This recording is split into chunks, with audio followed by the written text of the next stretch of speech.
crochê entrou na minha vida, a história contada de uma maneira um pouco diferente. Oi, Michelle aqui, começando mais um vídeo aqui pro canal. E o vídeo de hoje eu vou contar pra vocês como o crochê entrou na minha vida, o que que ele me ajudou e o que que ele pode te ajudar também. Então, já pega seu café, sua água, seu crochêzinho e vamos papear aqui no vídeo de hoje. Mas antes, se você é novo por aqui, caiu aqui de paraquedas, já te convido a se inscrever no canal, ativa o sininho no modo todas, deixa seu like, ele é muito importante, me ajuda demais. Hype esse vídeo se aparecer aí, porque você que também ajuda muito aqui o canal e compartilha com aquela artesã que tá pensando em parar, pensando em desistir, aquela artesã que comentou contigo que tava desanimada. Compartilha com ela que eu tenho certeza que vai ser uma injeção de ânimo pra você nesse vídeo. Segundamos por aqui hoje, vou estar liberando esse vídeo pra vocês uma segunda, eu tô gravando bem em tempo real. Tô aqui com uma pilha de tapetes, deixei aqui pra cenário, gente, mas olha só, tá só crescendo. Esses tapetes são os que eu falei pra vocês, que é dos tapetes de... a produção de 40 tapetes. Aí tá aqui porque a cliente pediu pra pegar um pouco depois, né? E aí eu tô deixando aqui sobre a mesa. E aí eu deixei aqui de cenário pra vocês. Gente, vamos conversar? Então bora, né? Bora conversar. Gente, a minha história com crochê, ela começou e eu nem sei dizer pra vocês quando. Porque eu já falei pra vocês aqui que eu sempre achei que uma tia minha que me ensinou a fazer crochê quando eu era menor. Porém, essa minha tia não sabia fazer crochê, ela sabia fazer tricô, e o tricô eu tenho certeza que foi ela que me ensinou. Tricô, aquele artesanato que faz com a tábua de prego, ela também me ensinou, mas o crochê não foi ela. Então, eu não sei dizer pra vocês quem me ensinou a fazer o crochê, isso mesmo. Já viu isso? Pois é, não sei, gente. Eu sei que quando eu peguei o crochê a primeira vez pra fazer, eu já sabia. Eu fui pegar um tapete pra fazer, já contei essa história pra vocês também na época, era um tapete maravilha. Peguei com uma amiga, na verdade essa minha amiga, né, ela falou pra mim que queria fazer crochê, acho que era pra casa dela, nem lembro, sabe? Ela queria fazer crochê e aquilo me acendeu uma vontade de fazer também, fiz junto com ela, a gente fez juntas o tapete, ela fez o dela, eu fiz o meu, ficou lindo, gente, ficou lindo, mas... eu demorei uma semana pra fazer. Então, assim, fora de cogitação eu trabalhar com aquilo. Na época, eu tinha acabado de sair do serviço, não tinha muito tempo, né, que eu tinha saído, que eu saí do serviço em 2015, saí do CLT, que foi quando eu engravidei da Ana Alice. Aí eu saí do CLT para me dedicar à gestação e depois aos cuidados dela, porque eu não queria ter mais uma filha sendo cuidada pelos outros, porque a Anne, a minha primeira filha, eu a tive com 16 anos. Eu engravidei com 15, tive ela com 16. E aí eu não parei escola, eu procurei um emprego, né? Enfim. Então ela ficava muito com outras pessoas que não eram eu, porque eu deixava ela pra ir pra escola, pra ir pro trabalho, e ela ficava com outras pessoas, com as avós, né? Que ela tinha as duas avós, ou eu pagava uma pessoa também pra ficar com ela. E assim era, sabe? Já levei a Anne várias vezes para o serviço também, já levei ela para a escola, era o sucesso da escola quando ela ia. Então, assim, eu não queria ter que passar por isso novamente, tô humana aqui. E aí, com isso, assim que eu descobri a gestação, eu fiz um acordo com a minha patroa, né? Um acordo que fosse bom pra mim e pra ela, e eu saí do serviço. A partir daí começou a busca, porque eu nunca fiquei parada. Desde quando eu era petitinha, assim, ó, a gente fazia aqueles negócios de pedrinha, pulseirinha, coisinha, tipo, só aquelas pedrinhas miçanga, não era essas pedras que tá na moda hoje, era miçanga. E a gente vendia, eu e uma amiga. Já fiz alguns outros artesanatos juntos com o trabalho. Porém, na época que eu saí do trabalho, eu vendia cosmético e vendia roupa também. Eu peguei roupa para vender. Porém, o que me atrapalhava? Não era nem o fiado, gente. Era assim, o pessoal, eles via fiado aqui na minha testa, né? Eu brinco que via fiado na minha testa, porque só comprava se fosse fiado. Se não fosse fiado, não comprava. E aí, como geralmente a tendência dessas coisinhas de revista, essas coisas, é ser fiado mesmo, né? Então eu acabava deixando. E aí, o que me atrapalhava? Não era nem a questão de não receber, porque eu recebi pouquíssimos calotes, não recebi muitos, não. Mas teve um que foi bem pesado, vou contar pra vocês aí no decorrer do caminho. E aí, eu não conseguia ter a administração de pegar o dinheiro, guardar o dinheiro para fazer uma nova remessa de compra, uma reposição. Não, geralmente eu pegava o dinheiro, gastava o dinheiro, que era pouco, e eu precisava de alguma coisa na casa. Com isso, eu não tinha de capital de giro para reinvestir. era isso que acontecia sempre que eu trabalhava com algum outro tipo de coisa, roupa mesmo. A roupa você vendia assim, ó, igual água. Só que para repor depois era terrível. Por quê? Porque eu comprava uma quantidade não tão grande, geralmente comprava 500, 600 reais de roupa. Aí eu saía nas casas, vendia aquela quantidade, e aí eu não tinha mais dinheiro para repor. Então eu tinha que esperar o pessoal me pagar para eu conseguir voltar ao cabelo rebelde. Para eu conseguir lá repor essa roupa. Porém, nesse meio caminho, eu acabava usando o dinheiro, porque não tinha outro dinheiro entrando, entendeu? Então, assim, eu sempre furava os negócios por causa disso. E aí eu comecei a dar uma atenção pro artesanato. Comecei a trabalhar com sandálias personalizadas. E as sandálias personalizadas, eu não vendia fiado. Eu pegava uma entrada e eu não vendia fiado. Gente, tava dando super certo. Nessa época das sandálias personalizadas, foi bem a época que a Annalise nasceu. Tanto que a Annalise, ela foi a minha filha que mais demorou a sentar, porque eu fazia sandálias assim, eu colocava ela aqui, ó, eu colocava assim as pernas apoiadas, colocava ela aqui na minha perna, e meio que reclinava no sofá e eu tava fazendo com ela aqui. E aí ela foi sentar com quase 8 meses, por quê? Porque eu não botava ela pra treinar a sentar, porque ela ficava aqui, né? Eu fazia bastante sandálias personalizadas. Se eu lembrar, eu vou deixar umas fotos passando aqui, porque até hoje eu tenho. Nisso eu já tinha passado pela costura criativa, enfim, gente, é um resumo aqui, porque eu fiz realmente muita coisa. E aí, nisso, até que eu peguei uma cliente, uma conhecida, é por isso que a gente tem que tomar cuidado, porque eu sempre falo aqui pra vocês, por que a gente pode cair numa cilada vendendo as nossas peças fiadas? Porque você concorda comigo? Isso para tudo, porque as sandálias também tudo. Que esse trabalho, por mais bonito que seja, olha que lindo que tá essa peça, ele não é necessário. Não é. Se a pessoa precisar pagar uma conta de luz ou pagar esse tapete fiado, o que ela vai preferir? Ela vai preferir pagar a conta de luz. Por quê? Porque na cabeça dela, a conta de luz é mais necessária que a compra do tapete, que pagar, honrar com o compromisso do tapete. Por quê?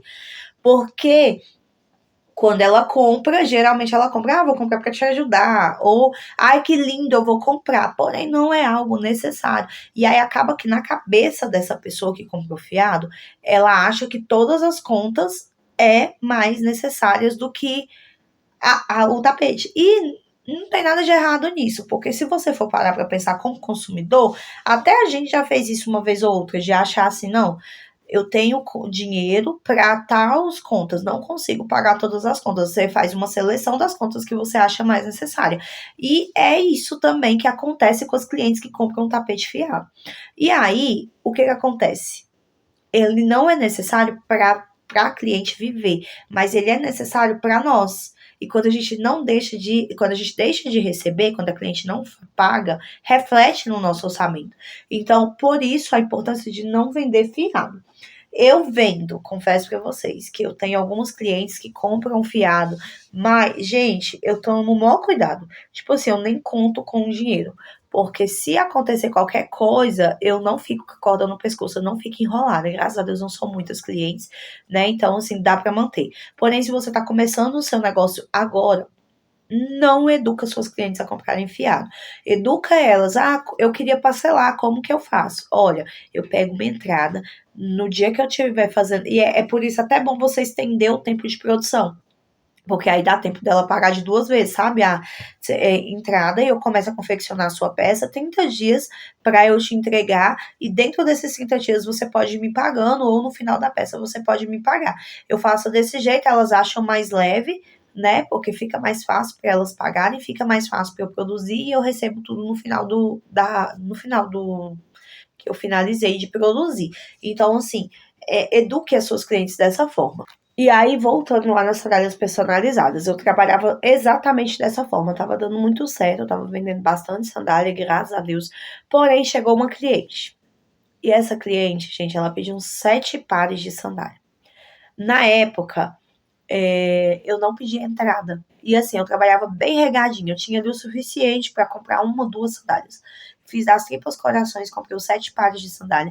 Eu comprava aqui, comprava em Brasília. Então eu ia com a Ana Liz, bebezinha, comprar sandália lá em Brasília. Não lembro nem onde que era, mas era tipo uma distribuidora, sabe? Aí eu ia, comprava, voltava, porque você que não sabe, eu moro no entorno de Brasília. E aí fica 60 quilômetros, eu acho, 60, 50 e pouco, sei lá, por aí. E aí eu sei que eu ia, voltava com essa menina, fazia a tal das sandálias. E aí ela me pediu 7 pares de sandália, que era para ela e para as filhas. E aí eu não entreguei nenhuma fiado. Porém, ela não pegou. Tipo assim, as sandálias estavam prontas e ela não pegou nenhuma. E eu fiquei com 7 pares de sandália e todo o meu investimento ali naquela sandália. Gente, eu desgostei num grau, assim, num nível. Porque eu acho que se eu tiver vendido 2 pares dessa sandália, foi muito. Por quê? Porque eu divulguei até, mas era assim muito personalizada, sabe? Os tamanhos eram maiores, então eram numerações que não eram tão recorrentes sair. Geralmente saía para mim 37, elas eram 39, se eu não me engano, era uma coisa assim. E aí, assim, ficaram aqui. Eu fiquei, assim, muito chateada.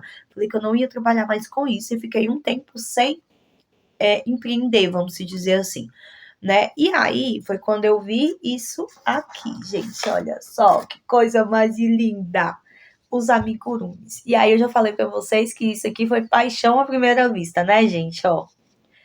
Tá aqui com a orelhinha dobrada. Inclusive esses daqui, ó, eles são do meu e-book coleção chaveira. Gente, vou deixar o link aí pra vocês no comentário fixado. Caso você trabalhe com amigurumi, queira algo fácil, gente, ó, com uma base você faz uma infinidade de bichinhos. É muito bonitinho. Esse aqui tá até olhando de lado, ó.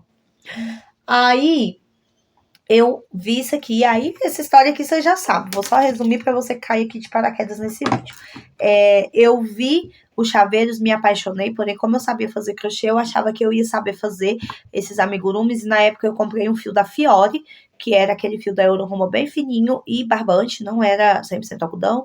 Comprei a agulha ali compatível, comprei um enchimento, uns olhinhos, enfim, e ficou uma negação. Assim, ficou uma negação entre aspas, porque eu lembro que eu fiz um polvinho, eu não tenho mais, né? Nem sei pra onde que foi parar, mas na época eu já tinha Maria Clara, né? Deixa eu ver. Maria Clara nasceu em 2018, eu comecei a trabalhar com crochê em 2019. Então, na época, eu já tinha Maria Clara. Maria Clara era nenenzinha, eu fiz um polvinho pra ela. E aí eu fiz, eu levei pra igreja, aí a irmã foi e falou, ai, faz um pro meu sobrinho, não sei o quê. E aí eu fiz, só que o do sobrinho dela ficou pior ainda, eu nem entreguei, sabe? Falei pra ela que não dá conta de fazer, porque o da Maria Clara, como era pequenininha assim, ficou aquela marca, sabe? Que fica nos tapetes, não tem? Que a gente faz as correntinhas pra poder iniciar o trabalho. Pois então, eu fiz dessa forma, eu não fiz igual aqui, porque o crochê de amigurumi é crochê circular, ele não tem emenda, ele não tem início e fim de carreira. Ele é circular, e aí você vai só marcando o ponto inicial ali, para você não se perder. E aí, início eu não sabia de nada disso, né? E fiz ali carreira a carreira e deu super ruim. Me frustrei, não quis mais fazer, e aí, enfim, eu sei que eu parei. Aí depois, só que eu continuei apaixonada, e aí uma hora eu falei assim, não vou perder nada mesmo, deixa eu pesquisar aqui. E aí eu pesquisei aquela famosa frase, né? Como fazer amigurumi do zero. Pesquisei, achei uma playlist que eu sempre falo, sempre indico essa playlist aqui, que é a playlist da Bia Moraes, lá do canal Tubi Amigurumi do Zero. Se você colocar no Google, no YouTube, né, Amigurumi do Zero, você vai encontrar essa playlist.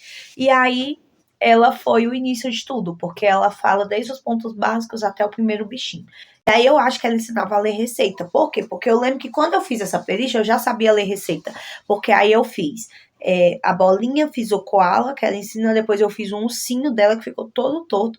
Depois eu fiz a Amora, que eu não sei onde que a minha filha colocou, senão eu ia mostrar pra vocês. A Amora é um unicórnio, e essa unicórnio foi de uma receita do Instagram que eu peguei, a receita mesmo, e li e fiz a receita. Que foi a Amora. E aí, quando o crochê entrou na minha vida, eu achei, né, que eu ia ser professora, isso mesmo, eu já entrei, assim, querendo criar, querendo produzir, querendo fazer e ser professora aqui no YouTube, como consequência trazer e-books, enfim, eu iria trabalhar só com o nicho de amigurumi. E assim foi, trabalhei um ano com amigurumi, né, falei, vou criar conteúdo em cima disso, porém nesse um ano que eu comecei com amigurumi, eu gravei um vídeo, na época foi o Olaf, em amigurumi aqui no YouTube, que deu muito bom.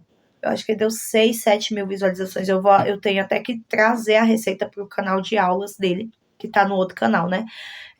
E aí, enfim, eu sei que deu muito bom. Nesse vídeo, no finalzinho do tutorial lá, não, no início, eu acho, eu mostro até a Maria Clara bem petititinha, então eu tenho que pegar, porque é uma recordação também. E aí, enfim, essa era o meu intuito. Quando o crochê entrou na minha vida, era para isso, era para trabalhar aqui no digital, online e tal, porém tomou uma proporção que eu não esperava. Eu comecei a ter encomendas, sempre tive a agenda lotada, graças a Deus, e eu consegui atender. E aí eu fui circulando de nicho. Primeiro eu fui pro amigurumi, do amigurumi eu fui para roupinhas personalizadas, que era touquinha, macacãozinho, essas coisas que eu fazia para mesversário, sabe? Ou até para usar mesmo, tipo, touquinha da Minnie, touquinha da vaquinha, touquinha, sabe? Touquinha da girafa, touquinha da raposa. Fiz touquinha de tudo que era jeito. E aí, depois disso, aí eu comecei a sentir a necessidade de mudar, porque o público que eu estava alcançando era um público que eles queriam pagar barato e queriam peças econômicas. E queriam peças econômicas, não, eles queriam pagar barato, porém as peças que me vinham eram elaboradas. E aí eu senti a necessidade de mudar, porque senão o meu negócio ia falir, ele ia à falência. E aí foi onde eu trouxe os tapetes, que eram peças mais econômicas, e trouxe esses amigurumis assim, que eles são mais econômicos também, são mais em conta, enfim, né, amigurumis menores, amigurumis sem tantos detalhes, para eu conseguir mesmo ali fazer. E ali o meu negócio veio à tona. Então, assim, o maior aprendizagem primeiro foi a respeito do fiado, porque igual eu falei para vocês, o meu negócio de chinelas quebrou por conta do fiado, entre aspas, porque foi um pedido sem entrada, né, da confiança quebrada ali, vamos se dizer assim. Todos os meus outros negócios quebraram por fiado, e novamente não vou dizer para vocês que foram falta de pagamento, porque a falta de pagamento que eu pegava, que eu tinha, dava para suprir, mas o que me quebrava era pegar o dinheiro picado.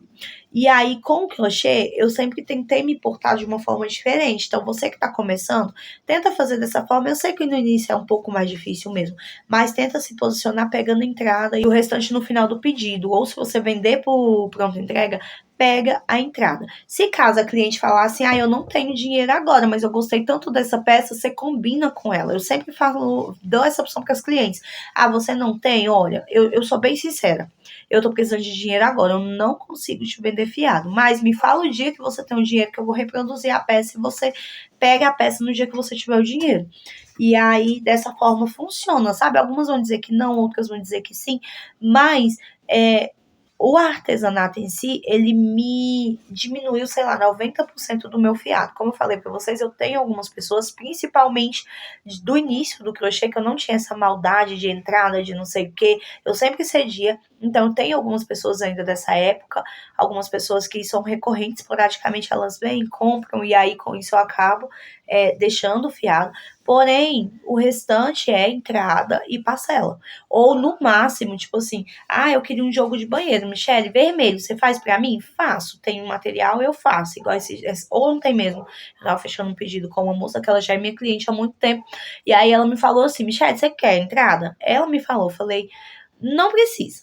Por quê? Porque é uma peça que eu já vendo aqui e eu tenho material. Se eu não tivesse material, eu precisaria. Mas como eu tenho, não precisa, porque aí eu pego o dinheiro todo de uma vez. E eu sei que ela me passa, então assim, tá tranquilo, sabe? Então é aquela conversa. E aí com o crochê, gente, o crochê ele entrou, vocês viram que ele foi entrando aos pouquinhos na minha vida.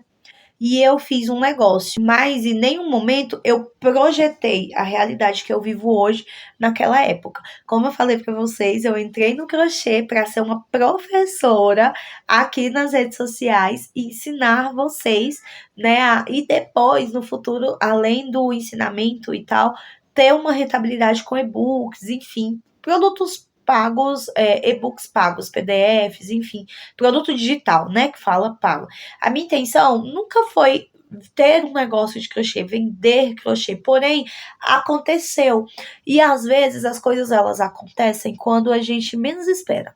Sabe? Então, assim, é claro, projete aquilo que você quer, mas viva, sabe? O que tá acontecendo, viva. Foi igual eu, talvez eu podia ter batido o pé e falado, não, não vou pegar encomenda, porque esse negócio aqui foi pra. Porque a primeira encomenda que eu peguei foi tipo uma proposta, sabe? Eu mandei pra uma amiga e aí ela viu as peças, ela, nossa, Michele, que lindo, você faz isso aqui pra mim? Mandou um urso.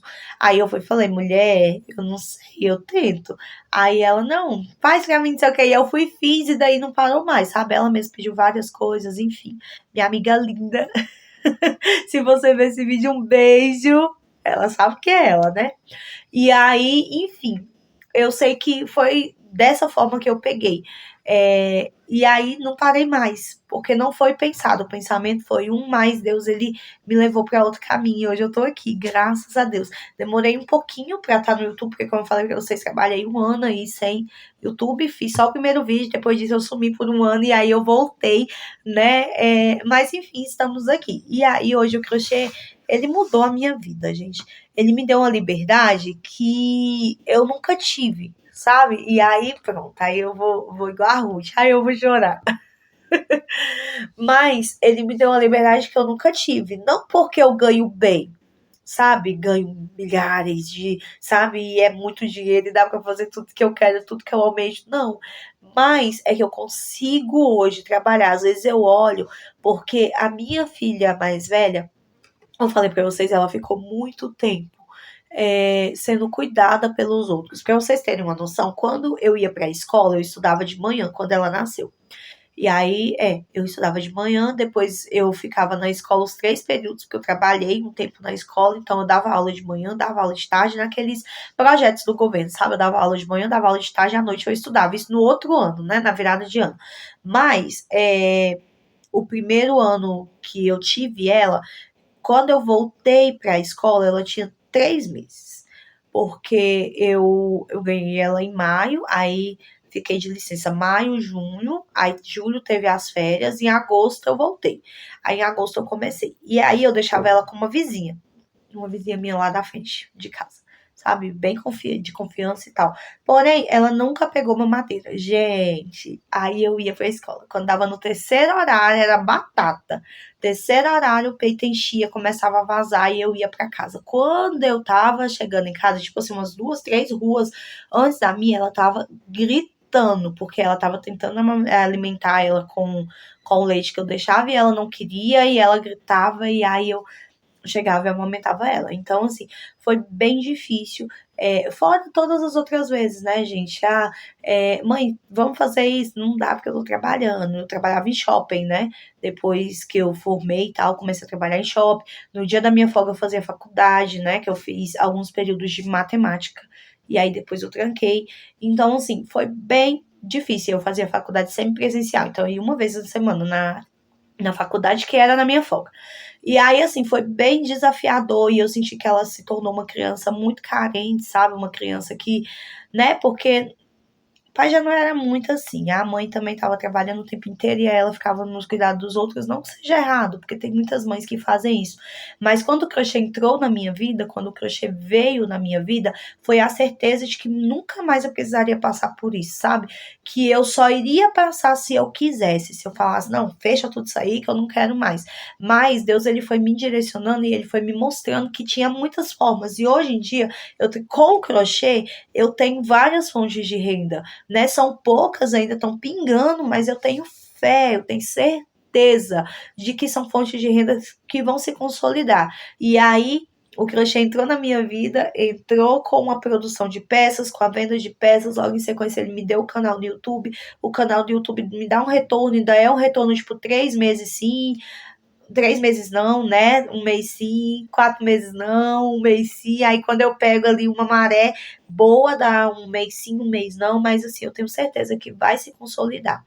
É, não tenho o YouTube, tenho a Shopee, que é a venda como afiliado, né? Que eu vendo e divulgo muito aqui pelo YouTube. É pouquinho também, mas já é alguma coisa que vai entrando. Aí me proporcionou a venda das linhas, quando eu vendi as linhas, vendi muito para a crocheteira que me conheceu por aqui, enfim. Com a papelaria hoje, que eu também divulgo por aqui, né? E é tudo proveniente do crochê, com os e-books que eu também vendo, né? Esse que eu falei para vocês, o chaveiro, eu tenho o do passarinho, eu tenho o mini e-book Destrave Suas Vendas, eu tenho o mini curso de venda na Shopee, que é como eu mostro, né, nesse mini e-book, como que eu coloco os anúncios ali para poder rodar. Eu tenho até que atualizar ele, porque a Shopee atualizou muita coisa, então eu preciso atualizar esse curso, mas eu tenho algumas coisas aí disponíveis que me proporciona, que é um conta-gota ali que vai gotejando e vai me ajudando, proveniente do crochê, gente. Então, assim, o que eu quero dizer para vocês com esse vídeo? Tá difícil, mas não desiste não. Não desiste não, já passei por tantas. Eu vou contar de novo, porque eu contei no outro canal. E aí eu não tenho mais o outro canal. Vou contar aqui um episódio que eu quase desisti. Eu desisti do crochê, eu saí vendendo as minhas linhas e tal. Porque tem situações que a gente passa que é difícil por causa de uma cliente. Não que ela me distratou nem nada, mas eu vou contar para vocês em outro vídeo. Eu vou até anotar aqui, ó. Desistir do crochê, que aí eu vou saber que eu tenho que gravar esse vídeo para vocês. E aí eu vou contar para vocês e dizer o que eu fiz que não é para vocês fazerem nesse vídeo, sabe? Mas é um outro assunto. Porém, vem situações. Não é porque eu falo para vocês que a minha agenda sempre esteve cheia, que, né, que foi fácil. Não foi, como eu falei para vocês. Comecei com as indicações da minha amiga, com as coisas que ela fez, mas enquanto isso eu estava movimentando as redes sociais, com isso eu pegava outros pedidos, eu nunca parei. Se eu não conseguia pegar pedido pelo Instagram, eu ia pelo YouTube, não, pro WhatsApp. Se eu não conseguisse pelo WhatsApp, eu ia pros grupos no Facebook, eu ia para grupos no WhatsApp. Se eu não conseguisse por nenhum, aí eu comecei a colocar a loja na Shopee, comecei a colocar a loja no Elo7 e vendi, acho que foi duas mesmo, duas vendas no Elo7, mas aí acabou que eu deixei a loja um pouco de lado, é uma coisa que eu quero trabalhar também. Então, assim, eu sempre estive em movimento. Então, a maior aprendizagem para o seu negócio dar certo, independente do que você escolheu seguir, de como você escolheu seguir, a forma que você escolheu fazer, se movimente. Todos os dias, se movimente. Porque se você parar, se você falar, ai, tá ruim, eu vou parar, aí que vai estragar tudo mesmo. Eu tenho uma frase anotada lá naquelas frases ali, que eu vou pegar ela só para vocês verem. Eu não peguei, porque senão eu vou estragar ali. Mas tá escrito assim: o processo é lento, mas desistir não acelera. Quantas das vezes a gente acha que as coisas não estão acontecendo, mas é porque é lento mesmo, sabe? Até a engrenagem ali funcionar é lenta, é um processo. E desistir, ele não vai te possibilitar chegar ali na linha de chegada. Pelo contrário, todos os seus sonhos, seus projetos vão cair por terra. É igual, eu sempre falo, que até li um comentário esses dias da moça dizendo que gostava dos meus vídeos porque eles são muito os pés no chão. E eu louvo ao Senhor por causa disso. Por quê? Porque realmente com a produção do crochê, você não vai conseguir pegar aquele dinheirão. Porém, eu sempre falo e eu sempre vou falar. 90% das meninas que me assistem aqui, se fosse trabalhar CLT, assim como eu, se eu fosse trabalhar CLT, o que a gente ia ir? A gente ia geralmente para um shopping, para o mercado, ou até se a gente fosse privilegiada ali, a gente ia pegar uma loja de segunda a sexta-feira, de 8 a 6, né? De 8 a 6, que é o horário comercial, com uma hora de almoço, ganhando um salário, R$ 1.500. Né? Aí tira os descontos e tal, vamos colocar, acho que tá 1.518 salário, 7%, uma vez uma moça me falou que descontava, então vamos colocar 10 só para arredondar a conta. Então de 1.500, R$ 150 ia ser descontado aí do seu pagamento. Você já receberia 1.400 e pouquinho. Fora todo o percurso, né? Porque a gente não tem jeito. Pelo menos eu, quando eu trabalhava, eu tinha o meu gasto. Por mais lá no serviço, eles não me pagavam almoço. Só no domingo. Quando a gente trabalhava domingo, tinha almoço. Quando não trabalhava domingo, não tinha almoço, não. Então, na semana normal, né? Aí eles não pagavam almoço. Aí era a gente do nosso bolso. E quantas das vezes eu deixava de levar uma marmita e ia lanchar? E quando lanchava, ia gastar da onde esse dinheiro? Do salário. Então, assim, ia no ônibus, comprava uma balinha, saía da onde? Tinha do salário. Então, assim, é muito difícil uma pessoa que ela consiga ir os 30 dias ali, os 25 dias que seja para o serviço, e não gastar nada do salário mais no serviço, entendeu? Então, assim, além de tudo, de todo o transporte, enfim, que é um tempo a mais que você fica ali na rua para poder o tempo de locomoção do seu trabalho até a sua casa, ainda tem esses gastos extras que iam sair do salário. Então, você concorda comigo que se você focar na sua produção, você consegue tirar esse valor dentro da sua casa? Estabelece R$ 1.500. Eu tenho certeza que desses 1.500 de produção, quando você vender tudo, 1.200 é seu. 1.100 é seu, dependendo da quantidade de material que você, o valor do seu material. 1.100 é seu. Ah, mas ainda é menos do que o salário, mas aí fica por essas coisinhas que a gente vai gastando ao decorrer do mês e que vai sendo tirado ali do salário. E o tempo também de locomoção que você não tem, porque você trabalha dentro da sua casa. Então, assim, hoje para mim é uma realidade. Eu tenho, depois da minha filha mais velha, eu tenho 3 meninas que eu consegui acompanhar todo o crescimento, que eu consegui acompanhar elas andando, que eu consegui acompanhar as festinhas da escola, que eu consegui, sabe? Que eu consigo levar na escola. Então, assim, é uma benção, gente. É uma benção na minha vida. Não é sobre valor. É claro que a gente almeja. E é por isso que eu faço essas rendinhas extra aí, para ter um extra, um a mais aí no meu pagamento, né? Porque quanto mais a gente recebe, mais rápido a gente alcança os nossos objetivos. Mas é uma bênção tudo aquilo que o Senhor me proporcionou através do crochê, né? E eu agradeço ao Senhor por Ele ter me permitido deixar essa arte entrar na minha vida. Porque como eu falei para vocês no meu primeiro tapetinho, a primeira coisa que eu fiz foi eu nunca vou trabalhar com crochê. Uma semana para fazer uma peça, como que eu vou dar conta? Mas graças a Deus que na época aí tinha a Josi de Paula, tinha a Jaqueline Larrea, tinha a Pat Kelly, que mostrava ali bem a realidade de produção, a Polly, a Keila, né, que mostrava bem a realidade de produção, a gente conseguia ter uma base de quantas peças elas produziam ali no dia, e aí a gente falava, não, se elas dão conta, também dou, porque se eu fosse me basear no meu primeiro tapete, eu nunca tinha começado aqui. Então é isso, gente. Espero muito que esse vídeo te ajude de alguma forma. Conta pra mim aqui nos comentários como que foi sua experiência. Lembrando que esse vídeo aqui é da nossa hashtag Venda Mais Crochê 2025. Vou deixar a playlist também no comentário fixado para você ir lá e maratonar. Um beijo e eu te espero no próximo vídeo. Tchau!